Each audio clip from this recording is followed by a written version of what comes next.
Because hookup culture benefits guys more than it will ever benefit girls. So some people are going to disagree with me, but let me explain. For starters, we've been knew that guys mainly just want sex. They rarely want commitment, but will do practically anything to get laid. Whereas girls, we're not super horn dogs. Some of us are, but not to that extreme. Y'all want to hook up like equally and with no commitment, whatever. Like you do, you live your life. I'm not judging. The problem is that guys tend to lead girls on because they want to keep getting what they want, which is a hookup. And then girls are painted out to be clingy or obsessive or psycho because they catch feelings, but realistically it should be understandable to catch feelings when you're doing something so intimate instead of just being painted out as crazy. Now, what do girls even gain from it? Honestly, 5 minutes of faking it and not finishing 99% of the time, I really don't think I'm missing out. I think biologically, when we get back to biology, I think that one of the reasons that hookup culture affects women so badly is because even just the nature of having sex with a man is very internal for women. Like you're literally entering a woman's body. It's intimate by nature. It's vulnerable by nature. Guys have a very different experience. You are the one that's like entering that space. You're in more of a commanding position of authority by nature. So I think you're less likely to internalize a lot of that experience because you're literally internalizing less of that experience biologically by virtue of what you're experiencing through the act.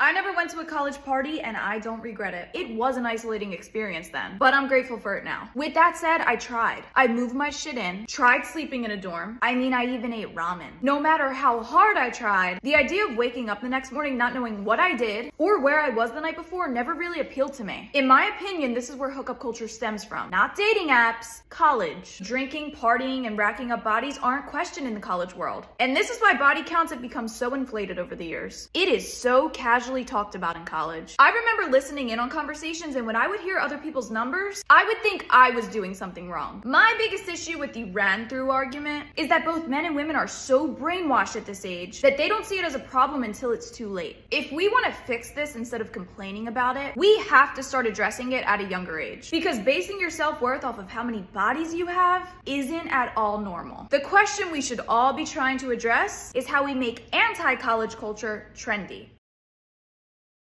In your 20s, dating is all about the thrill and exploration. But once the big 3, 0 hits, everything changes. Suddenly, women, especially those in their 30s and beyond, start craving that rock on their finger, signaling a desperate bid for commitment.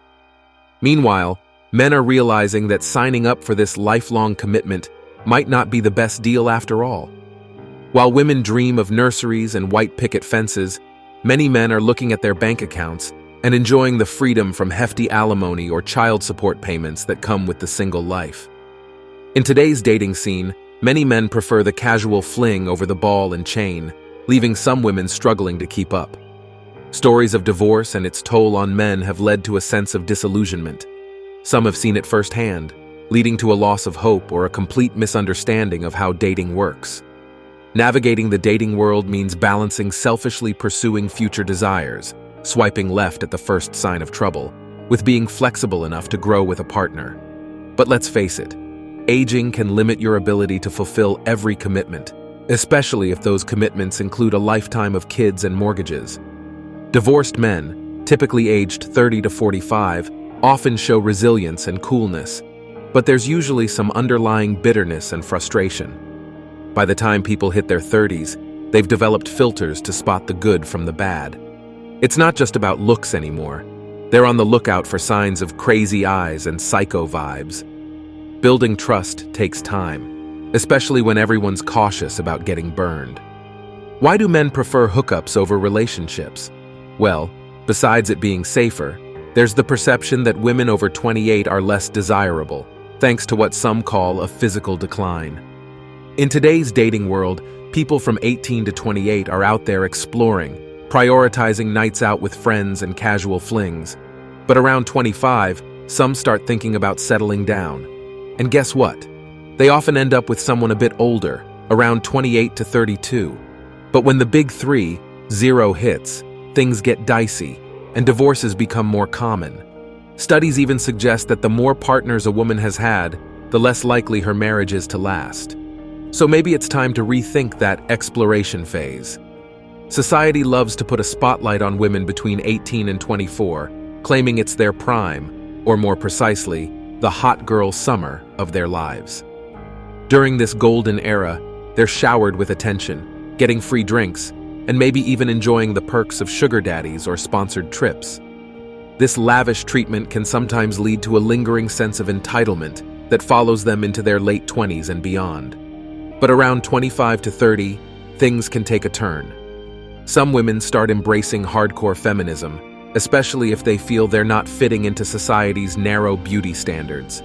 It's the era of shaving off societal expectations and dyeing their hair with the colors of empowerment, often accompanied by a general disdain for men, whom they might label as trash. Meanwhile, others might find themselves in a panic, settling for the beta male they once overlooked in their prime. Ah, the classic tale of alpha fucks, beta bucks. Between 18 and 24, some women set their sights on bagging an alpha partner. But if they don't snag one in time, they might pivot to the beta guys who seem to have their lives together.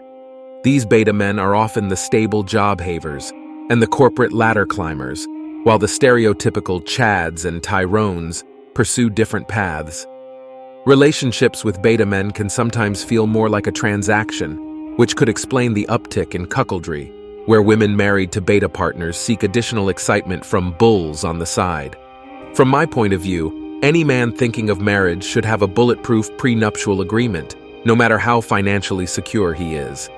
There's this societal pressure for men to rush into marriage with women in their mid-20s and beyond, as if it's some sort of race against time.